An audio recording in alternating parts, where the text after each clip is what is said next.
Wih, sudah ini ya, sudah pas. Halo Dewi, Puspa Dewi.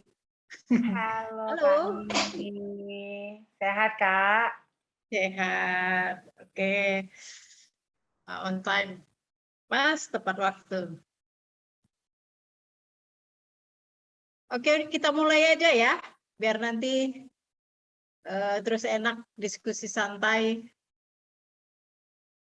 dan mudah-mudahan bermanfaat untuk semua dan untuk bumi. Halo rekan-rekan Sanggar Sri Kandi, salam setara dan lestari. Selamat sore. Hari ini kita ketemu lagi dalam rangka memperingati Hari Lingkungan Hidup Sedunia. Kenapa sih harus setiap tahun diingatkan gitu ya kan? Karena diingatkan pun tetap nggak ingat-ingat juga, tetap nggak dirubah-rubah juga. Nah, kondisi bumi kita saat ini dalam kondisi tidak baik-baik saja. Banyak faktor yang menyebabkan. Salah satunya maraknya illegal logging, perambahan alih fungsi lahan, baru industri ekstraktif yang membuat pemanasan global semakin tinggi, semakin menjadi-jadi, sehingga iklim memanas terlalu cepat. Nah, dikhawatirkan itu hilangnya habitat dan tekanan lainnya yang berarti ada sekitar 1 juta habitat yang akan hilang. Bukan hanya habitat. Kalau dibiarkan terus-menerus seperti ini, maka manusia juga bakal hilang juga. Peradaban akan hilang ketika bumi kita ini hancur. Karena bumi ini adalah tempat satu-satunya kita berpijak dan bertumbuh kembang. Tapi lagi-lagi bumi kita ini terus dieksploitasi tanpa memikirkan efek samping atau dampak yang ditimbulkan. Nah, kalau cerita lingkungan, sering orang beranggapan bahwa apapun yang terjadi terhadap bumi ini itu karena kehendak yang kuasa, kehendak Tuhan yang Maha Kuasa. Ketika gempa, lah gimana kita mau menghentikan gempa? Itu kan kuasa Tuhan. Ketika banjir karena hujan sering datang, kan gitu. Tanpa dilihat sebab akibat yang ditimbulkan dari bencana itu. Padahal kita sudah memahami tidak akan ada asap jika tidak ada api. Bumi akan baik-baik saja kalau tidak dieksploitasi secara berlebihan. Nah, Sanggar Sri Kandi kali ini mengangkat tentang gerakan perempuan dalam menyelamatkan bumi dari pemanasan global. Nah, bersama kita ini ada Kak Olvi yang kita tahu kemarin itu dari Aman juga sekarang gabung di Kaum Telapak. Baru Kak Puspa Dewi atau Mbak Puspa Dewi yang merupakan salah satu staf Eknas Walhi Nasional. Nah, kenapa sih kok harus perempuan semua di sini? Nah, Sri Kandi sendiri punya dua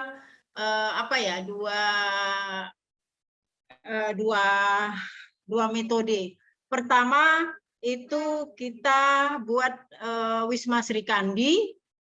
Nah, kalau di Wisma Sri Kandi itu kita membahas juga tentang dampak lingkungan yang diakibatkan oleh lingkungan yang rusak dan itu berdampak kepada masyarakat di sekitarnya. Nah, itu kalau di Wisma Sri Kandi itu bisa bebas, ada narasumbernya, bisa laki-laki dan perempuan. Nah, kalau di Sanggar Sri Kandi ini khusus kita mengangkat narasumbernya dari perempuan. Sedangkan Sanggar Sri Kandi ini merupakan salah satu ruang belajar digital bagi kawan perempuan. Nah, sesuai dengan salam kita setara dan lestari, karena kami beranggapan bahwa ketika kerja-kerja perempuan selalu terhapus oleh kerja-kerja laki-laki. Jadi apapun yang dilakukan perempuan akan merasa tidak nampak ketika muncul figur seorang laki-laki. Nah, seperti misalnya banyak hal-hal ibu-ibu kendeng yang berjuang merebut ruang hidupnya, selalu saja yang dimunculkan adalah tokoh-tokoh yang laki-laki. Ini Kak Olvi kayaknya sinyalnya lagi kacau dia.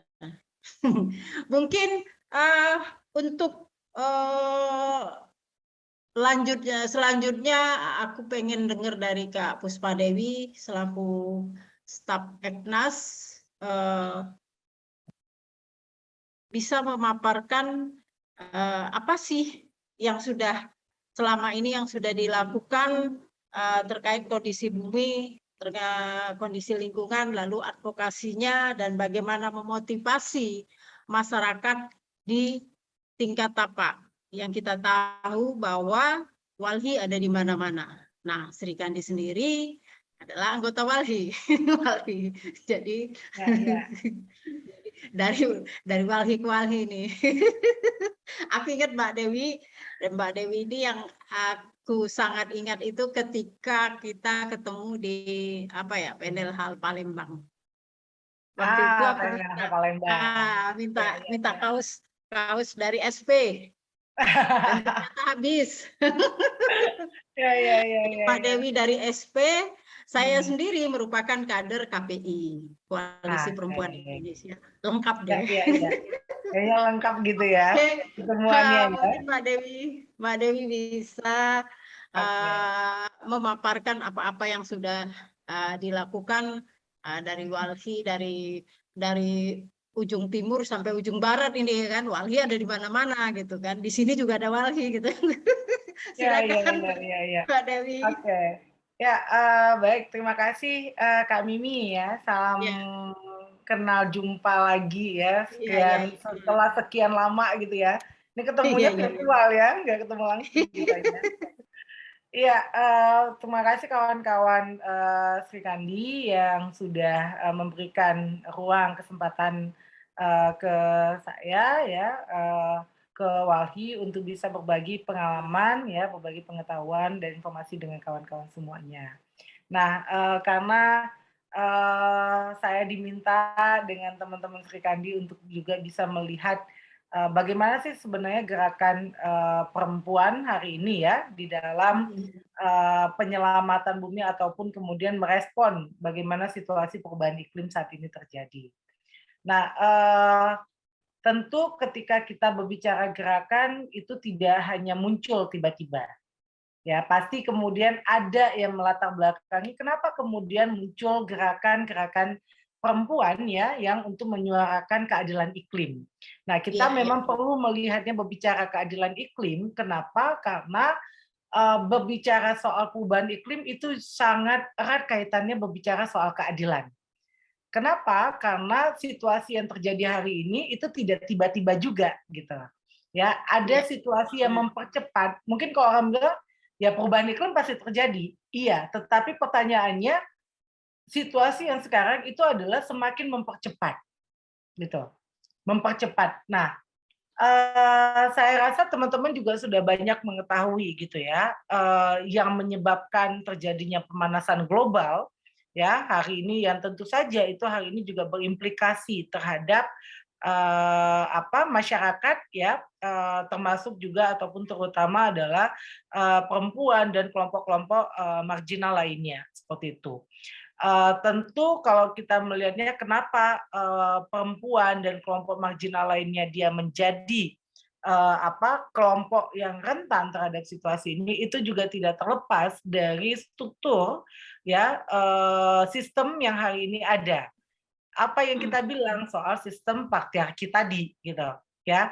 Sistem patriarki apa yang artinya kita tahu bagaimana semuanya ya muaranya adalah pada kepentingan ya kekuasaan dan itu banyak didominasi oleh laki-laki. Nah, sebenarnya tidak hanya kita berbicara kuantitas, tetapi wataknya gitu ya. Artinya kan gini, percepatan pemanasan global ya dan kemudian berdampak pada perubahan iklim yang hari ini terjadi, itu tidak terlepas dari pola pembangunan yang patriarki. Sistem yang patriarki. Artinya kalau kita berbicara soal sistem, tidak hanya bicara soal sistem di sosial, tetapi kita juga berbicara pada sistem negara. Nah, hari ini kita melihat bahwa sistem negara kita ya memang masih patriarki, bahkan bukan hanya di Indonesia, tapi global pun ya sistem yang dibangun itu adalah sistem patriarki. Nah, kita ngelihat bagaimana kemudian pola pembangunan yang hari ini eksploitatif gitu ya, yang hari ini masih berorientasi pada pengerukan sumber daya alam ya, masih pada industri ya, masih pada investasi-investasi yang kemudian justru semakin memperparah. Karena kita lihat tadi Kak Mimi juga udah bilang bagaimana kemudian illegal logging makin parah gitu ya. Bagaimana kemudian tutupan lahan semakin berkurang gitu ya. Kalau kita melihat hari ini hutan di Indonesia ya, Walhi sendiri kita mencatat bahwa hutan di Indonesia itu lebih dari 33 juta hektar itu sudah rusak ya, baik itu hancur karena pemberian izin pada perkebunan maupun pada sektor hutan lainnya ataupun juga pemberian izin usaha pada pertambangan. Jadi jangan salah kalau sebenarnya di hutan-hutan kita yang seharusnya itu dijaga, hari ini 4,2 juta hektar itu diberikan pada izin tambang.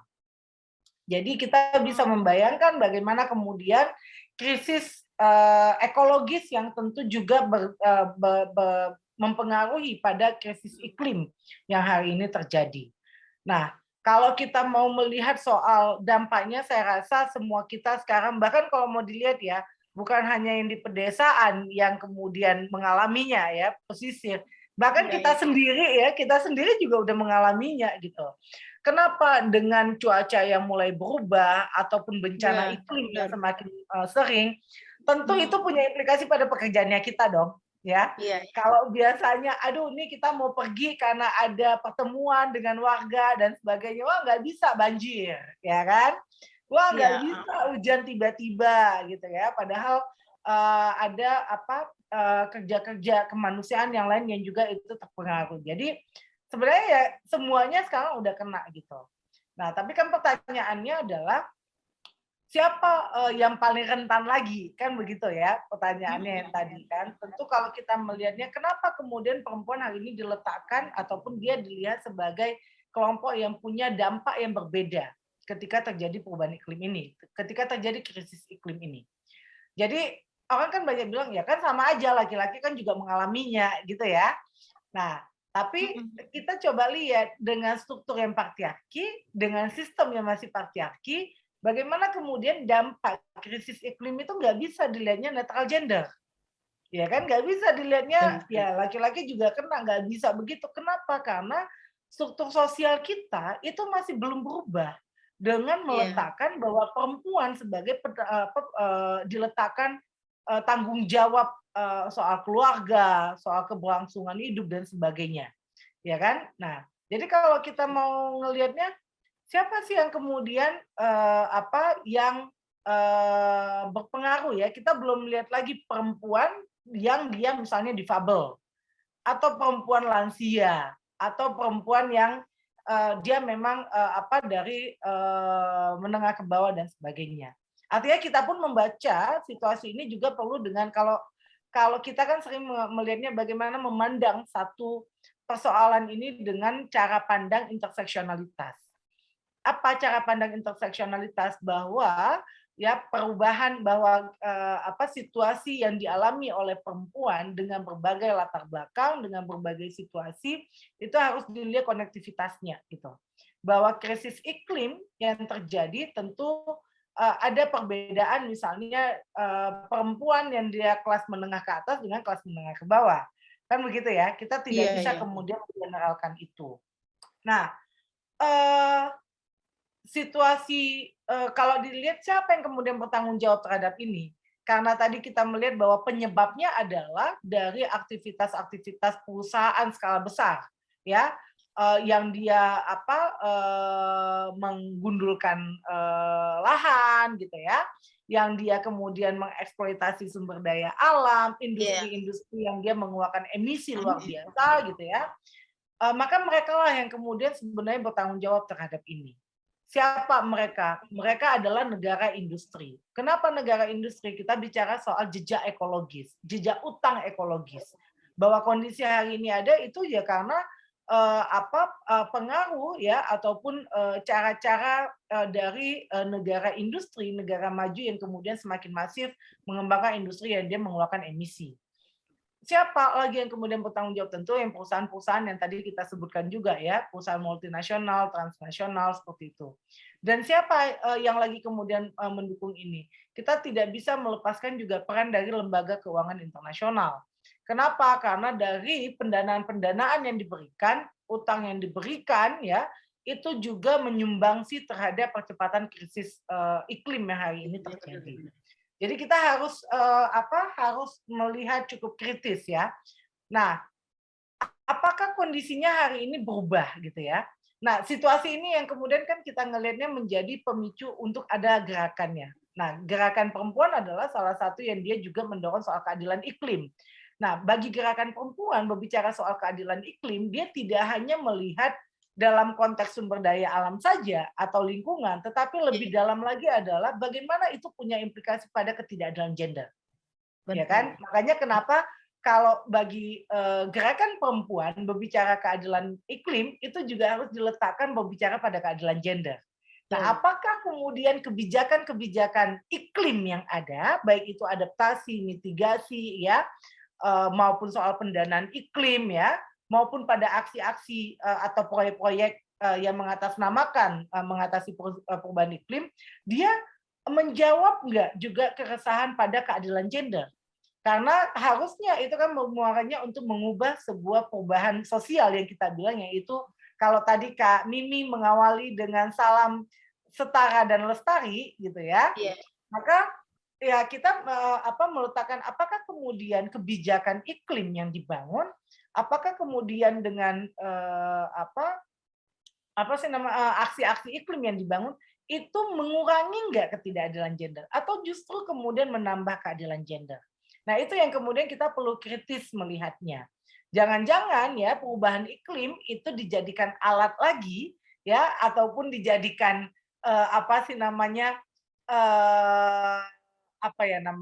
keuntungan lagi bagi mereka yang sebenarnya harusnya bertanggung jawab terhadap ini. Contohnya begini ya, kalau kawan-kawan mau melihat dalam konteks pendanaan iklim hijau, ya, Iya. Iya. siapa sih yang mengakses itu? Siapa yang memanfaatkan itu? Ya, kalau Iya. dilihat ya mereka lagi, ya mereka seharusnya bertanggung jawab, tapi dengan mengatasnamakan iklim, mereka justru kemudian mengambil keuntungan ini lagi. Sementara rakyat, ya, masyarakat perempuan, ya, anak-anak, ya, yang kemudian mereka punya kebutuhan khusus dan sebagainya, itu tidak mendapatkan secara signifikan terhadap manfaat itu. Nah, kita bisa membaca ya, misalnya kebijakan iklim yang ada. Coba saja teman-teman misalnya ngelihat pada NDC Indonesia, ya, National Determination Contribution, ya, yang itu merupakan bagian dari kesepakatan Paris, perjanjian Paris. Coba aja dilihat gitu, ya, di mana sih dia meletakkan perempuan, ya, ataupun kelompok marginal lainnya, nggak ada, gitu. Sebagian besar dengan kalau kita mau melihat ya dampak perubahan iklim bagi negara di Indonesia ya yang dia kepulauan yang juga tentu punya kerentanan dan kita adalah negara dunia ketiga yang mengalami ya yang dijajah oleh negara maju dulu gitu ya. Itu ya Sekarang kan juga masih dijajah kan? ya kita perlu melihat begitu gitu ya.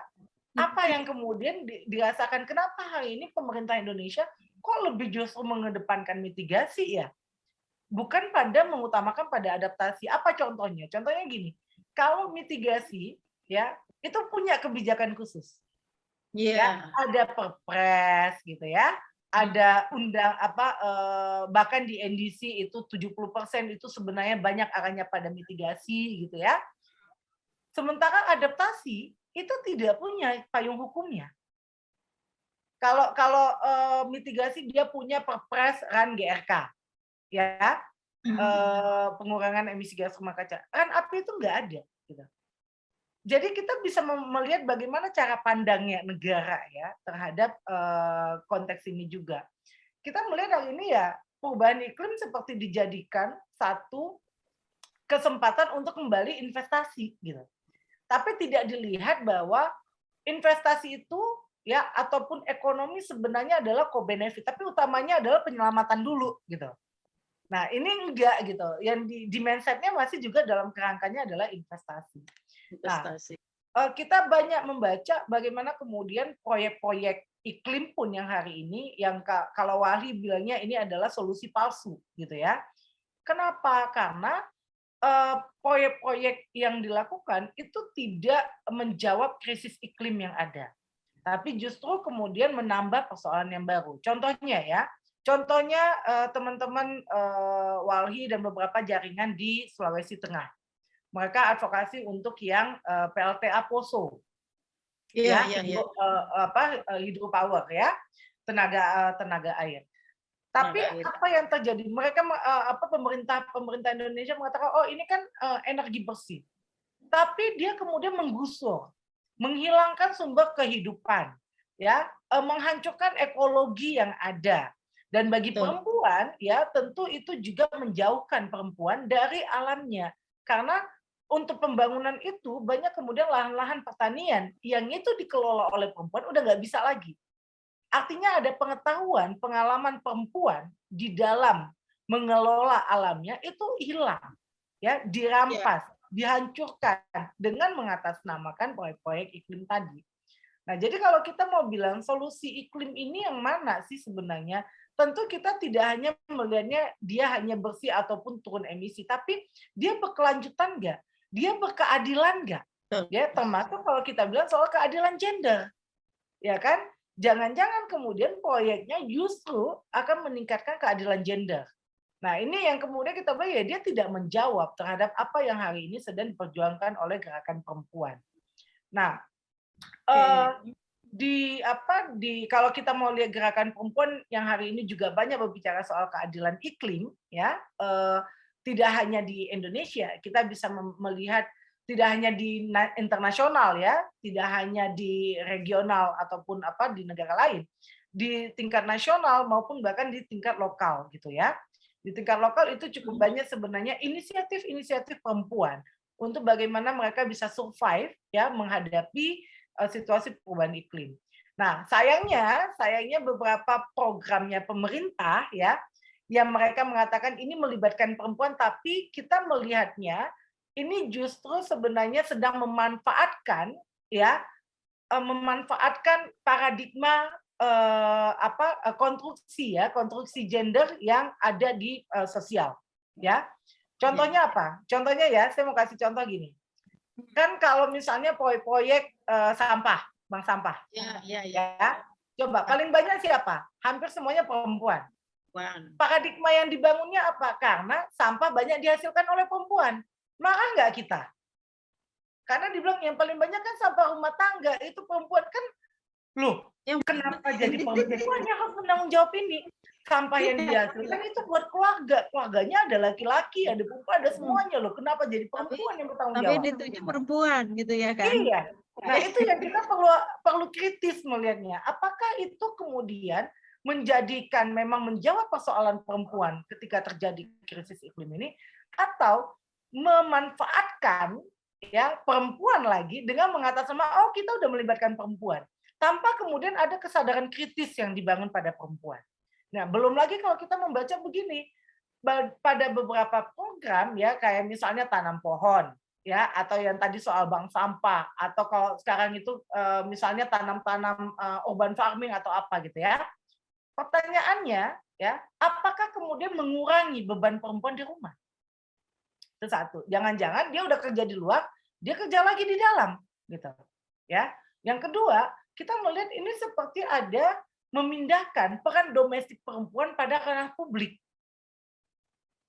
Kenapa yang dibilang soal merawat ya, karena dia bersih, karena dia telaten ya kan, itu kan adalah cara pandang patriarki yang meletakkan si perempuan harusnya seperti apa.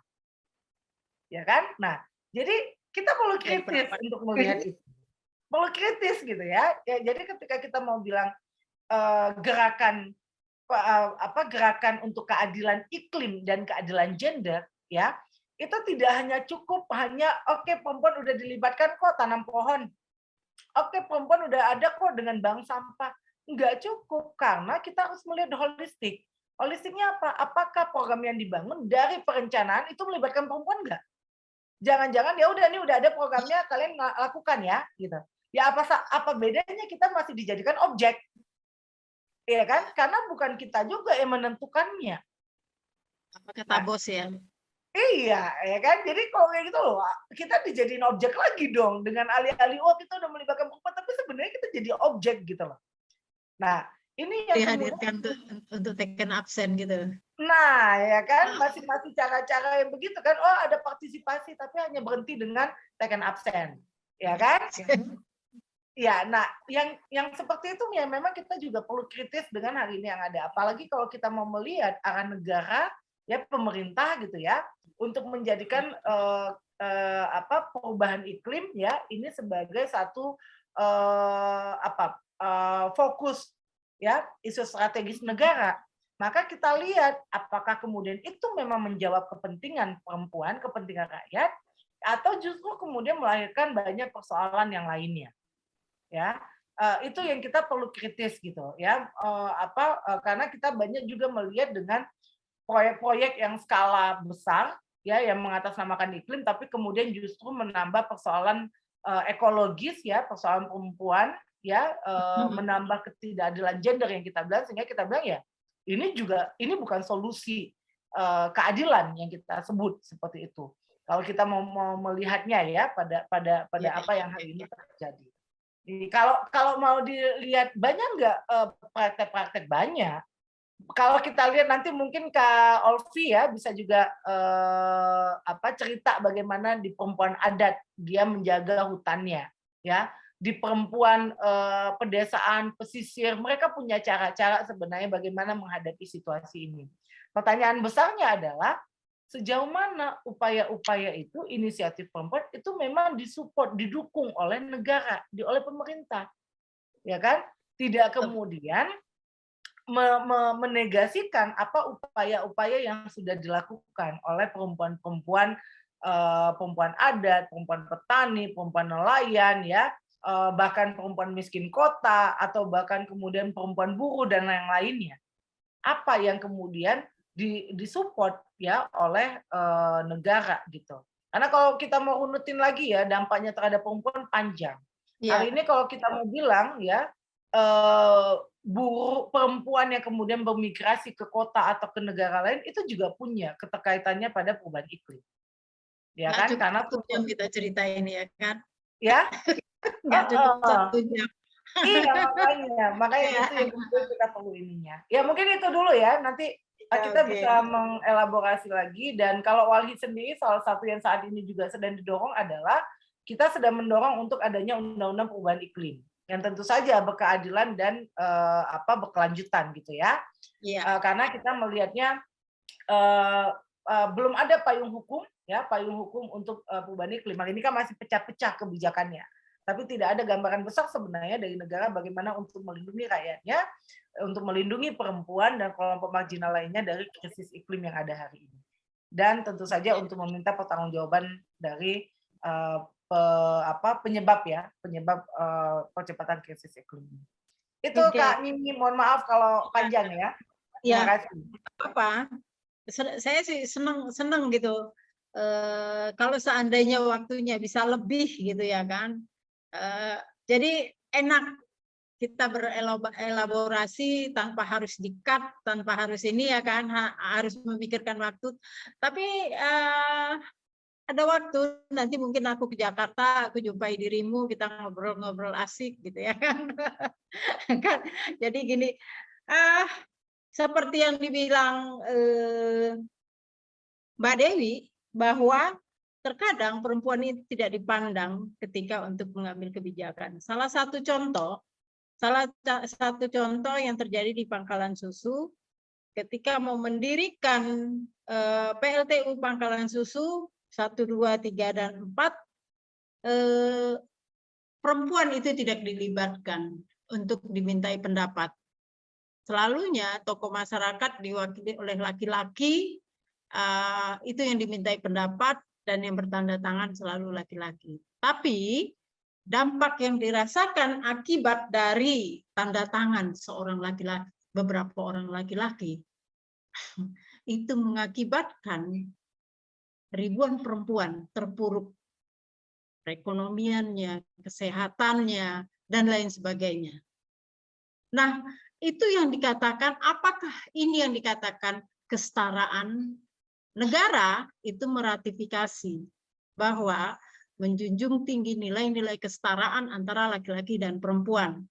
Kembali kepada iklim, ekologi, bahwa kerusakan iklim, pemanasan global, dan lain sebagainya, banyak itu yang menerima akibatnya itu justru perempuan.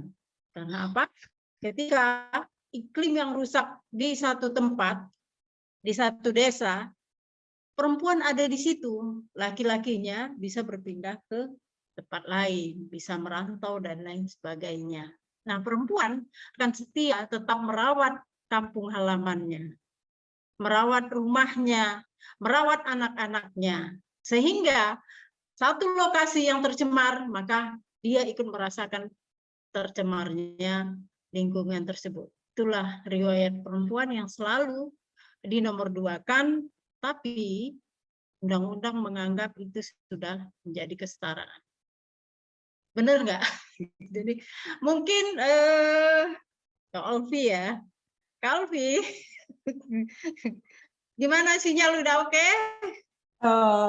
Udah lumayan kami nih. Apa sih Bogor ini kalau hujan itu ya begitulah, hancur juga signalnya. Jadi harap dimaklumi gitu. Jadi kalau mungkin saya kemudian apa namanya sesekali mematikan kamera nggak apa-apa ya. Iya, oke, siap. Oke, mungkin tadi kan gimana ketimpangan antara peran perempuan dan laki-laki yang digambarkan oleh Kak Dewi ya, Mbak Dewi, Puspa Dewi dari Eknas Walhi, dipaparkan lebih banyak. Mungkin Kak Olvi bisa menambahi gimana perempuan aman yang menjaga hutannya. Lalu ada nggak dimunculkan? Kadang-kadang gitu, sedih kita ya kan? Ketika satu kasus Kak Olvi, kita sama-sama di Bali ya kan? Kemarin itu, nah tumpang pitu, ingat nggak? Tumpang pitu, siapa yang berjuang? Ibu-ibunya, benar? Tapi yang muncul siapa? Kita tahu sendiri. Kita ini. Nah, siapa yang berjuang? Perempuan-perempuan di sana luar biasa berjuangnya, menolak tambang apa namanya itu? Tambang apa di tumpang pitu itu? Tambang emas apa tambang apa itu? Tapi yang muncul lain lagi. Mungkin Kak Olvi bisa menambahkan bagaimana peran perempuan menjaga iklimnya, menjaga hutannya. Kita nggak perlu nama ke atas, yang penting bagaimana kita sejahtera aja lah saat ini. Oke, Kak Olvi.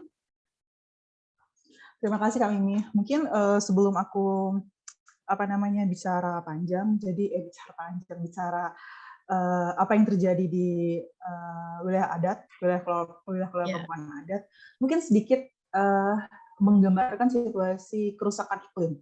Aku suka pakai kata-kata kerusakan iklim karena kalau perubahan iklim itu sudah nggak pas lagi gitu. Karena seperti kita tahu kan di 2021 itu sudah 1,5 gitu kan. Jadi kalau berdasarkan data dan yang terjadi gitu ya, kenaikan 1% aja itu sudah, pertama kalau di tempat saya sungai itu mulai kering.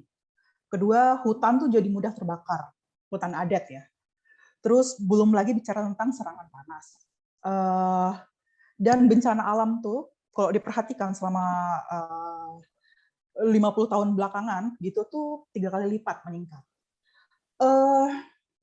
Terutama ini sebenarnya akibat yang paling mendasar, yang paling kena di masyarakat adat itu karena perubahan iklim nggak menentu. Kita nggak bisa menghitung waktu untuk musim tanam dan musim panen.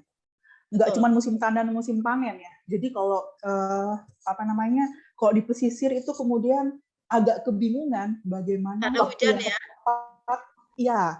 tepat, waktu yang tepat untuk ngambil ikan, atau itu yang kemudian saya tahu gitu kan. Lalu yang terjadi lagi kalau kaitannya dengan perubahan iklim itu air itu yang paling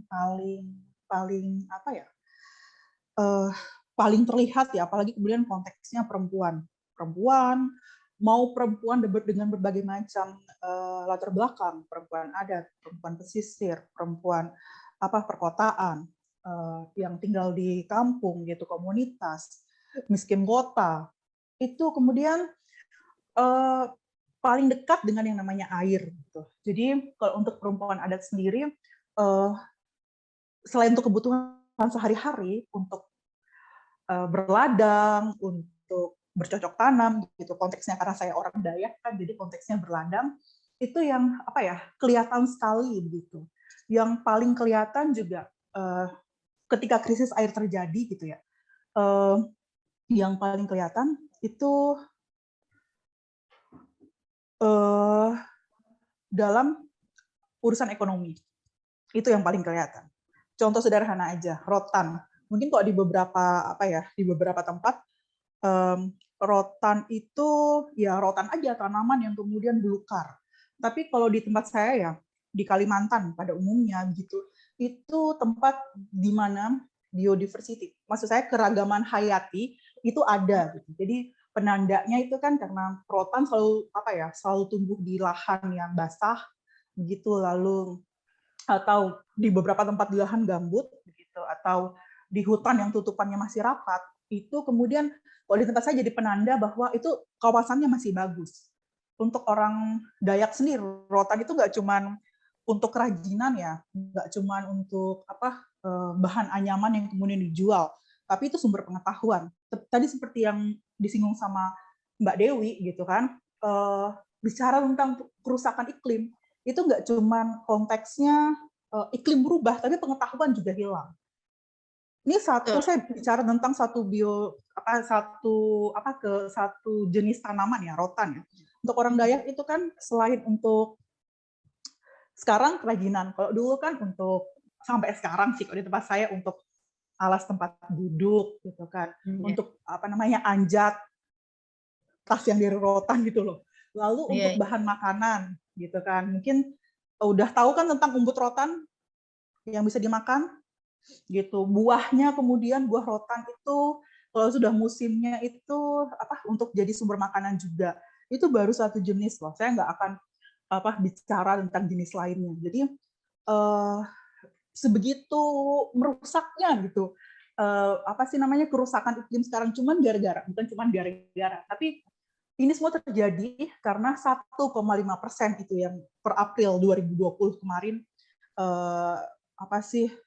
iklim kita naik gitu. Dan terjadi itu nggak cuman menyebabkan kerusakan secara menyeluruh ya di wilayah adat ya, tapi kalau saya lihat juga dampaknya sudah sampai di perkotaan gitu. Sampai di daerah-daerah yang biasanya nggak hujan terus, atau yang nggak pernah panas, akhirnya panas berkepanjangan. Itu yang saya lihat. Lalu, sebentar, saya harus membaca catatan. Kalau nggak saya akan lupa, gitu kan. Silakan.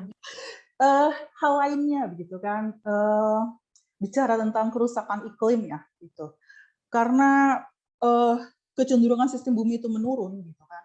Yang hilang itu untuk masyarakat adat, untuk perempuan adat, gitu. Yang paling pertama yang terlihat gitu ya, itu mungkin orang berpikir kan, emang apa hubungannya bahasa ibu dengan kerusakan iklim gitu? Apa hubungannya begitu? Tapi yang paling terlihat gitu, terutama untuk orang Dayak, nggak apa kan? Oke, terutama untuk orang Dayak ya. Ketika wilayah adat, seperti yang tadi dibilang kan, wilayah adat itu sumber pengetahuan begitu.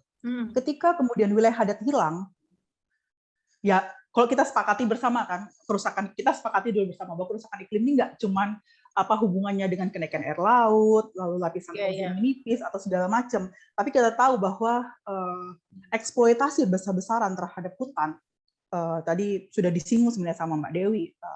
Apa sih? Saya nggak akan bilang yang kemudian kita suka menggunakan kata-kata alih fungsi lahan atau konversi lahan. Kalau menurut saya itu lebih tepatnya ke pengerusakan besar-besaran terhadap hutan gitu kan, entah itu tambang, entah itu sawit begitu kan, entah itu apa sih produksi hutan, produksi kayu gitu. Tapi menurut saya kalau sudah jadi satu jenis itu benar-benar merusak alam. Itu semua kerjanya kan ada di wilayah adat ya. Kalau itu hilang kemudian wilayah adat hilang, hutan adat hilang, itu otomatis kan ini kaitannya dengan bahasa ibu tadi ya Kak Mimi ya. Otomatis sumber pengetahuan, ini contoh sumber pengetahuan yang kemudian apa namanya yang berasal dari wilayah adat itu juga hilang. Salah satu contoh misalnya, mungkin hanya sampai di generasi saya, kemudian orang-orang tahu bagaimana menugal, menanam padi, berladang, kayak gitu kan, membuka ladang bersama. Sampai di generasi saya ya, di generasi saya tuh artinya apa ya, generasi 90-an ke atas. Kak Mimi ketawa dong. Iya, 90-an ke atas gitu ya.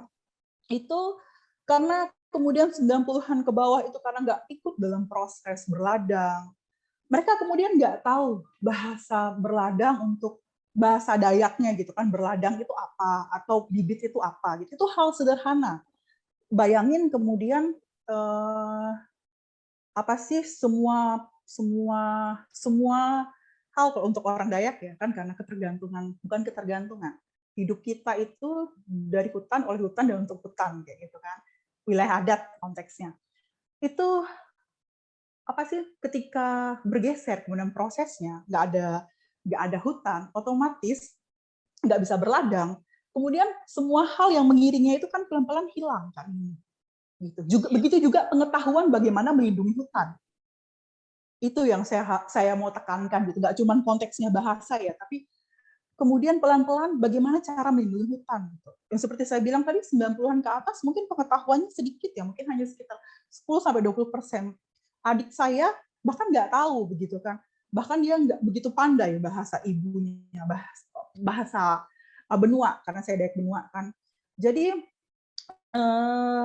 apa sih ketika bicara tentang kerusakan iklim, yang mengikutinya tuh banyak, belum lagi kepunahan spesies gitu kan. Di tempat saya dulu ada beruang madu, ada badak, pernah dengar badak Kalimantan nggak? Begitu kan. Terus kalau salah satu teman gitu, perempuan adat dari Kepulauan Aru bilang bahwa hiu sebesar orang dewasa sekarang udah hilang. Atau burung kasuari di selatannya Kepulauan Aru, di hutan Aru itu sudah hilang. Jadi itu apa ya? Saya agak ngeri sebenarnya bicara tentang kerusakan iklim ini. Itu baru sedikit. Bayangkan gitu ya, kalau sampai 3% naik gitu. Nggak cuma spesies, tapi kemudian saya akan bilang kepunahan massal. Karena setahu saya, berdasarkan para ahli itu bilang bahwa 4 derajat suhu bumi itu kalau sampai 4 derajat aja sudah nggak bisa ditinggalin. Iya, Gitu. betul. Iya kan, 4 derajat sudah nggak bisa Iya. ditinggalin. Jadi Ya, memang udah kacau sekarang. udah kacau kan. Jadi Udah kacau. saya juga sepakat yang Kak Mimi bilang, Mbak Dewi bilang gitu, bahwa perempuan itu yang paling awal. Saya bilang semua latar belakang, semua orang, terlepas apapun gendernya, kayak gitu kan, itu sebenarnya merasakan ketika bicara tentang kerusakan iklim. Tapi kenapa kemudian peran perempuan itu naik, karena apa? Yang paling nyadar duluan perempuan. Begitu. Sesederhana itu sebenarnya. Paling sadar duluan ketika ada yang berubah. Contoh sederhana, ketika air mulai kering, yang biasanya apa sih? Kalau di kampung saya kan pakai sekarang kami sudah nggak apa namanya, sudah nggak angkat air lagi, sudah nggak masih itu angkat air, sudah nggak masih lagi gitu kan. Tapi sudah pakai sanyo, jadi Sanyo. dari sungai itu ditarik gitu kan, dari mata air itu ditarik gitu. Yang sadar duluan itu kemudian bisa saja tante saya, nenek saya gitu yang di rumah, atau ibu saya, bahwa ini kok air semakin lama semakin susah, nggak kayak dulu lagi. Gitu kan. Oh kenapa gitu? Oh karena ada perusahaan sawit di sana. Gitu. Itu yang hal-hal pengetahuan yang kayak gitu tuh perempuan yang duluan tahu gitu. Oh ini airnya udah gatal-gatal kayak gitu kan. Kenapa? Kayak gitu. Oh ternyata ada limbah yang mengalir yang dari perusahaan sawit ke mata air gitu. Jadi hal-hal seperti itu kenapa kemudian perempuan yang di barisan paling depan, kayak di mana tadi Kak Mimi? Yang Kak Mimi bilang? Pangkalan susu. Iya, pangkalan susu. Karena itu perempuan yang duluan tahu, ada yang berubah di komunitas saya. Ya, Tumpang Pitu. Ada yang berubah di komunitas. Iya, Kak.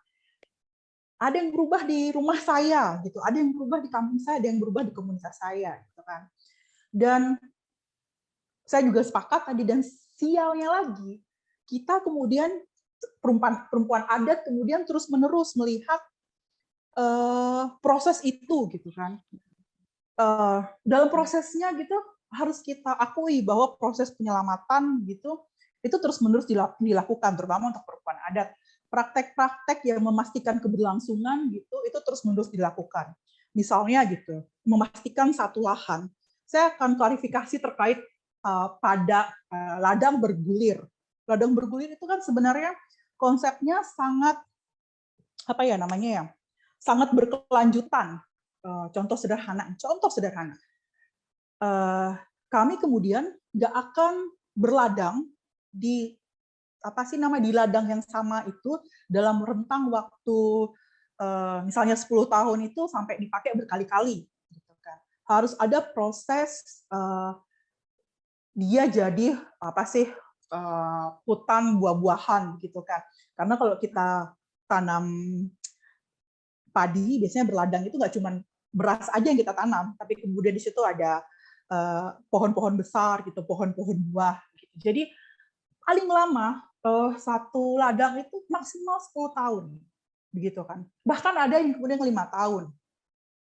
Itu kemudian kami memastikan, orang Dayak itu memastikan, saya rasa nggak cuma orang Dayak, tapi kemudian tapi ini salah satu pengetahuan, memastikan bahwa tanah itu nggak akan rusak gitu kan. Dan kemudian kami berpindah di sisi yang berbeda sampai lahan yang sebelumnya kita pakai untuk berladang itu bisa digunakan lagi entah itu dalam waktu 15 tahun ke depan atau 20 tahun ke depan, sampai kemudian kondisi tanahnya itu sudah bagus lagi. Dan kami juga memastikan ketika kami berpindah, lahan yang sebelumnya ditanamin atau yang berladang itu sudah ada berbagai macam tanaman yang menggantikannya gitu. Pohon-pohon kayu besar itu, lalu pohon-pohon buah besar yang memastikan bahwa unsur baik di dalam tanah itu bisa segera kembali. Itu adalah salah satu praktek. Makanya kenapa kemudian orang Dayak, masyarakat adat pada umumnya, perempuan adat pada khususnya itu memastikan ladang bergulir, ladang berpindah itu terus terjadi gitu. Nah, sejujurnya gitu, karena lagi-lagi peraturan pemerintah yang kemudian tidak paham, lalu atau kalau saya bilang sih, pemerintah kemudian apa ya, negara lebih tepatnya tuh salah urus, gitu kan. Salah urus, aku bilangnya kayak gitu Kak Mimi. Salah urus dalam pengelolaan dalam memahami pengetahuan masyarakat adat, perempuan adat terutama dalam pengelolaan sumber-sumber daya yang ada di wilayah adat, begitu kan. Dan gara-gara salah urus menyumbang terjadinya percepatan kerusakan iklim, gitu. Iya salah urus lah, kalau nggak ngapain mereka kemudian ngasih izin besar-besar gitu, izin konsesi, izin Oligarki, ya kan? Yang iya diurus oligarki. Kalau yang iya diurus apa namanya kelompok-kelompok adat aman, kelompok pejuang lingkungan, kayak apa Kak Dewi Puspa, pasti nggak akan sampai rusak sedemikian ya kan alam iya. ini. Atau Ya. minimal gitu kan, tanya dong sama masyarakat adat, tanya dong sama perempuan adat, gimana kemudian kalian bisa memastikan wilayah adat kalian berkelanjutan gitu kan. Kami akan bilang bahwa sebelum satu daerah itu habis gitu kan, rusak, kalian harus berhenti eksploitasi di situ, biarkan tanahnya kembali ke fungsi semula, atau dipastikan dalam 15 sampai 20 tahun gitu kan sudah ada tutupan hutan yang rapat, baru boleh dikelola lagi gitu. Atau 30 tahun gitu. Tanyakan itu proses dalam pada kami. Makanya aku bilang bahwa salah urus gitu, ditanya dong ke kita gitu. Gimana sih caranya kok hutan kalian berkelanjutan gitu. Gitu sih. Jadi yang aku saya sepakat dikatakan oleh Kak Dewi, Kak Mimi bahwa kita tuh kemudian dipaksa untuk melihat sambil menyadari gitu kan bahwa terus-menerus terjadi perubahan. Ketika kita masuk di dalam posisi-posisi strategis multilevel, mau daerah, nasional, internasional, lagi-lagi kemudian saya sepakat lagi yang dikatakan Kak Mimi sama Kak Dewi bahwa lagi-lagi kita disuruh kehadiran kita tuh hanya ada di daftar hadir jenis kelamin P. Jenis kelamin P ya. Iya, jenis kelamin P gitu kan. Itu kemudian aja ya kan. iya, kebutuhannya hanya itu begitu kan. Enggak kemudian SDGs gitu. iya, enggak kemudian ditanya, kalian sebenarnya butuhnya apa gitu kan, atau dilibatkan dari tahap perencanaan sampai kemudian pengelolaan sampai kemudian tahap untuk melihat kembali, merefleksikan kembali ini benar nggak kebijakan gitu kan. Makanya untuk perempuan adat sendiri, terutama untuk perempuan aman itu selalu bilang gitu, kami nih serahkan dong wilayah kelola perempuan adat kepada kami gitu kan. Gitu, akui dong wilayah adatnya kami gitu kan. Atau selain itu akui juga dong pengetahuannya kami loh yang tahu, kita loh yang tahu, perempuan adat loh yang tahu gimana memastikan hutan berkelanjutan gitu kan. Jadi ya kalau kemudian Kak Mimi, Kak Dewi kan sudah lihat ya, sebegitu lantangnya kita bicara, sebegitu gencarnya juga kemudian pemerintah buat kebijakan peraturan yang memastikan kita dikriminalisasi, gitu kan. Jadi entahlah, makanya saya bilang negara ini salah urus, gitu kan.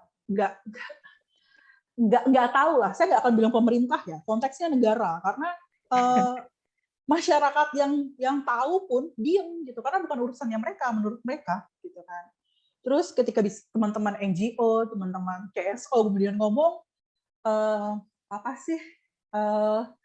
dibelenggu oleh, dianggap melawan, dianggap anti pembangunan, dianggap anti kebijakan, gitu kan. Jadi itu sih kalau dari saya ya, Kak Mimi.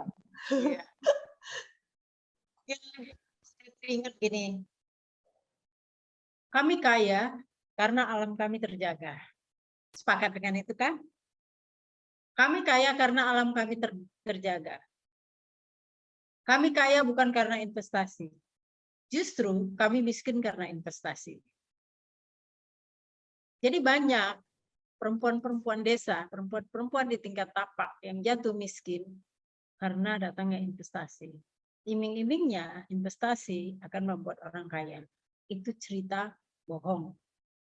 Yang sebenarnya bahwa investasi akan merebut ruang hidup masyarakat di Jakarta dan akan melakukan pengerusakan lingkungan yang cukup besar. Seperti yang kita ketahui bahwa kondisi bumi kita sedang tidak baik-baik saja.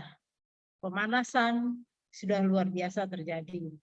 Di tahun 2030 kalau seandainya sampai saat ini dan sampai tahun 2030 kita tidak mampu menekan pemanasan global yang terjadi pada bumi ini, maka siap-siap kita akan menghadapi bencana yang akan muncul. Gitu. Bencana besar. Beberapa pulau akan, bukan hanya Indonesia tapi dunia juga merasakan itu. Oke, baiklah, karena waktu sudah tidak ini, mungkin kita ke closing statement aja ya. Mungkin Mbak Olvi, Kak Olvi jangan ditutup dulu kameranya, silakan closing statement sebelum nanti setelah Kak Olvi, Kak Puspa Dewi. Silakan Kak Olvi. Saya cuma mau bilang ya, bicara tentang kenaikan iklim gitu, nggak cuman itu kan kelihatannya kecil ya, 1%, 2%, 3%, 4% gitu kan. 4 derajat kok persen sih. 1 derajat, 2 derajat, 3 derajat, 4 derajat kok. Tapi udah luar biasa itu.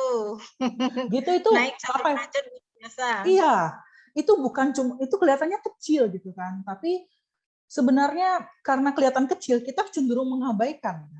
Cenderung mengabaikan gitu kan, tingkat kerusakannya, tingkat gangguannya, tingkat apa yang terjadi ke kita. Jadi kalau kemudian kita abai gitu kan, ya siap-siap 2030 kemudian bumi nggak akan bisa kita tinggalin. Gitu. Itu sih yang mau saya bilang. Iya, bumi nggak akan bisa kita tinggalin. Yang kedua gitu kan, saya mau bilang gitu kan, perempuan adat yang tinggal di komunitas, perempuan pesisir, perempuan desa, begitu kan.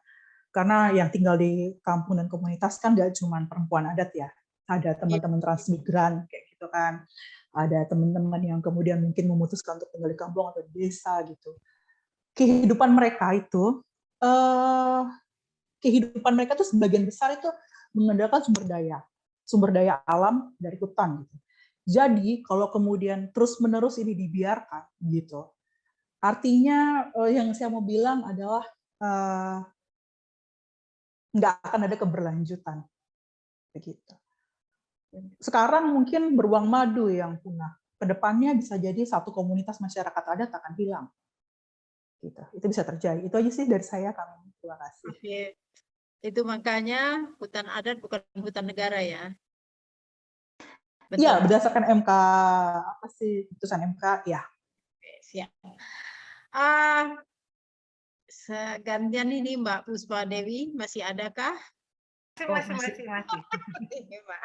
Ya, masih ada. Ya, kita udah tahu ya, sekarang itu ya kita menghadapi krisis iklim. Kalau tadi dibilang dengan Olvi soal kerusakan iklim ya, kita memang nggak bisa tinggal diam gitu. Tapi lagi-lagi yang bertanggung jawab lah yang kemudian perlu kita gedor, ya. Berhentilah negara melihat persoalan krisis iklim dari kacamata investasi, ya. Karena investasi yang sudah dilakukan sebelum-sebelumnya itu saja adalah penyumbang terhadap krisis iklim yang hari ini ada. Berhenti menggunakan cara paradigma ya investasi, mengambil keuntungan. Kenapa? Karena lagi-lagi rakyatlah yang kemudian akan berdampak, dan lebih-lebih lagi adalah perempuan sebagai kelompok marginal hari ini yang masih berada pada struktur patriarki, ya, karena sistem negara kita patriarki. Kedua, kita perlu menggedor memang negara, langkah konkretnya apa, ya? Berhenti bermain investasi gitu ya, hanya mencari dengan uang. Nyatakan bahwa kita darurat iklim.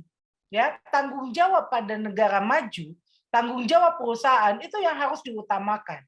Bukan sibuk kemudian mitigasi tanpa kemudian melihat bahwa kita terancam tenggelam. Ya, kalau tadi dibilang bisa potensi terhadap hilangnya pulau, hilangnya identitas, ya, hilangnya identitas politik kita, apalagi kalau masyarakat adat, ya, ketika dia tidak ada lagi keterikatannya pada wilayahnya itu, maka mereka juga punya persoalan terhadap hilangnya pada identitas adatnya mereka. Nah, jadi kita mau kembali lagi mengingatkan kepada negara, kepada pihak-pihak yang bertanggung jawab, ya, untuk tidak menjadikan alam sebagai komoditi, ya, dengan atas nama iklim, jangan menjadikan lagi rakyat sebagai objek, ya, bahwa kitalah yang seharusnya menentukan, ya, letakkan adalah rakyat sebagai penentu terhadap sumber daya alamnya. Jadi kalau kita mau mengkritisi kebijakan yang hari ini semakin mereduce, ya, partisipasi rakyat, ya, peran masyarakat, ini yang kembali kemudian kita tekankan lagi. Tidak boleh kemudian meletakkan rakyat itu sebagai objek dari tindakan-tindakan ataupun aksi-aksi bahkan di kebijakan yang dia mengatasnamakan iklim. Dan yang terakhir, ya, karena Indonesia hari ini belum punya payung hukum, ya, yang untuk menentukan ataupun memastikan perlindungan rakyat, perlindungan perempuan terhadap krisis iklim yang ada, maka kita juga memang perlu mendorong kebijakan yang itu berkeadilan, ya, tentu berkeadilan dan berkelanjutan. Keadilan pun termasuk pada keadilan gender. Jadi kita perlu menekankan itu kepada pemerintah kita dan berhentilah, ya, menggunakan krisis iklim, menggunakan atas nama iklim untuk meraup keuntungan, ya, sementara rakyat kembali lagi mengalami dampak hilang haknya, ya, dirampas haknya. Berhentilah untuk melakukan itu. Jadi berhenti proyek-proyek tuh yang skala besar yang merampas hutan adat, ya, yang merampas ruang-ruang hidup masyarakat dan sebagainya. Itu Kak Mimi, dan tentu kita perlu mengajak, kalau yang tadi terakhir, ya, mengajak semua pihak, ya, artinya apalagi anak muda itu menjadi penting karena kita bicara krisis iklim adalah bicara masa depan. Kita bicara bagaimana keadilan antar generasi. Kita tidak mau mewariskan, ya, bumi yang begitu hancur bahkan mereka tidak tahu akan tinggal di mana. Maka anak muda menjadi penting memang untuk menyuarakan ini dengan kemudian melihat pada tanggung jawab pihak-pihak yang harusnya memang bertanggung jawab terhadap krisis iklim yang ada. Ya, terima kasih Kak Mimi. Jadi kebijakan untuk penggunaan transisi energi, penggunaan energi bersih oleh pemerintah itu adalah masih kita pandang sebagai kebijakan yang semu. Karena model-modelnya juga ujung-ujungnya batu bara juga yang akan digunakan. Nah, dari kami Sri Kandi Lestari menghimbau kepada para oligark, uang kalian nggak ada gunanya ketika bumi ini sudah hancur. Mulailah berpikir untuk menyelamatkan bumi ini, karena bumi inilah satu-satunya yang tempat kita hidup. Uang itu nggak ada gunanya kalau udah bumi hancur, itu saja. Jadi percuma menumpuk harta benda kalau ujung-ujungnya kalian juga akan mati. Oke, terima kasih semuanya. Terima kasih Kak Puspa Dewi, Kak Olvi. Mudah-mudahan tidak bosan lagi kalau kita undang lagi untuk ngobrol-ngobrol. Ya. Pasti. Senang berbagi dengan teman-teman semua. Ya, Olvi. Oke. Dah, Kak Mimi, Kak Dewi. Dadah, pamit, sampai ketemu lagi ya. Sampai ketemu lagi, Ayo, dadah. Nanti aku ke Jakarta berkabar. Mungkin ke Dola deh. Oke, bye-bye, sore. Selamat sore.